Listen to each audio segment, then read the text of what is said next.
Salam alikoum.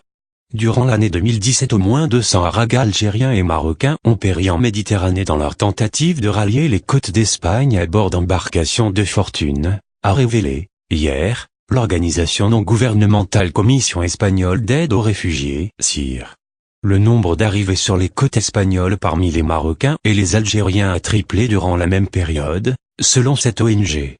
Toujours selon CIR, le nombre total de morts en Méditerranée a baissé de 4 967 en 2016 à 3 116 en 2017. Et rien que celui de ceux qui ont péri en cherchant à gagner l'Espagne est monté à plus de 223, selon le dernier bilan de l'agence onusienne des migrations remis. De janvier au 20 décembre 2017, ils étaient pas moins de 21 468 personnes à atteindre les eaux ou les côtes espagnoles en risquant leur vie sur des embarcations de fortune après avoir payé des passeurs, soit 3 fois plus que les 6 046 de l'an dernier. Nous subissons une pression migratoire dans toute la zone de la Méditerranée, a souligné jeudi le ministre espagnol de l'Intérieur, Juan Ignacio Zoido, à la radio. Le flux diminue en revanche vers l'Italie et la Grèce. Même si l'Italie reste la principale porte d'entrée des migrants en Europe, avec quasiment 119 000 arrivées et 2832 morts, mais ces chiffres ont baissé de plus d'un tiers, par rapport à 2016, alors que les traversées à partir de la Libye chutaient. Puis vient la Grèce avec 28 800 arrivées, 6 fois moins qu'en 2016, et 61 morts, 7 fois moins, après la signature d'un accord entre l'Union européenne et la Turquie, pour bloquer les arrivées de migrants. La nouveauté en 2017 semble être une hausse du nombre d'Algériens et de Marocains prenant la mer.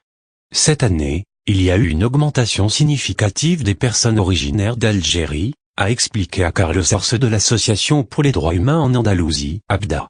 Monsieur Arce l'attribue au fait que la situation économique en Algérie s'est détériorée au cours des 3 dernières années, le pays ayant notamment enduré une baisse des prix du pétrole dont il tire 95% de ses revenus en devises. Une augmentation des arrivées de Marocains depuis juin a également été signalée par le Haut Commissariat des Nations Unies pour les réfugiés, HCR, dans un rapport le mois dernier.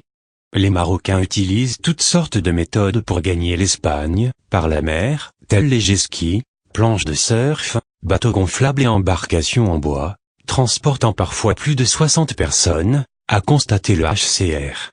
Monsieur Arce estime que dans le cas du Maroc, le mouvement de contestation ayant débuté fin 2016 dans la région septentrionale du Rif a pu avoir des conséquences. Les forces policières semblent avoir été plus concentrées sur la répression que sur le contrôle migratoire, juge-t-il, ce qui aurait facilité le départ d'embarcations.